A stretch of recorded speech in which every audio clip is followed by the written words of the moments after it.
আগামী ৩০শে জানুয়ারি দক্ষিণ দিনাজপুর জেলা সফরে আসতে চলেছেন মুখ্যমন্ত্রী মমতা বন্দ্যোপাধ্যায়। জেলার বালুরঘাট স্টেডিয়ামে অনুষ্ঠিত হবে প্রশাসনিক বৈঠক। এছাড়াও ওই দিন বালুরঘাট সার্কিট হাউসে রাত্রিবাস করার কথা রয়েছে মুখ্যমন্ত্রীর। এদিকে মুখ্যমন্ত্রীর জেলা সফরের আগে বালুরঘাট স্টেডিয়াম পরিদর্শন করলেন জেলা পুলিশ ও প্রশাসনিক আধিকারিকরা।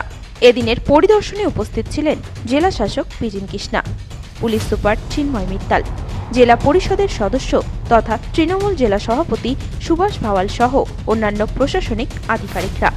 এছাড়াও উপস্থিত ছিলেন মুখ্যমন্ত্রী অফিসের নিরাপত্তা রক্ষীরা। পুলিশ লাইনে হেলিপ্যাড করা হচ্ছে। এদিন বালুরঘাট স্টেডিয়াম পরিদর্শনের পাশাপাশি বালুরঘাট পুলিশ লাইন পরিদর্শন করেন প্রশাসনিক আধিকারিকরা। আগামী ৩০শে জানুয়ারি জেলায় বিভিন্ন সরকারি কাজের শিলান্যাস ও পরিষেবা প্রদান করবেন মুখ্যমন্ত্রী। এই বিষয়ে জেলা শাসক বিজিন কৃষ্ণা জানিয়েছেন, আমাদের ৩০ তারিখে বালুরঘাট স্টেডিয়ামে পাবলিক ডিস্ট্রিবিউশন প্রোগ্রাম হবে। বিভিন্ন সরকারি প্রকল্পের যারা বেনিফিটস পেয়েছেন, এইভাবে জেলার বিভিন্ন দিক থেকে মানুষ আসবেন এখানে। যেহেতু একটা দুয়ারে সরকারের একটা পর্ব শেষ হয়ে গেছে, তো এই একটা প্রোগ্রাম করছে।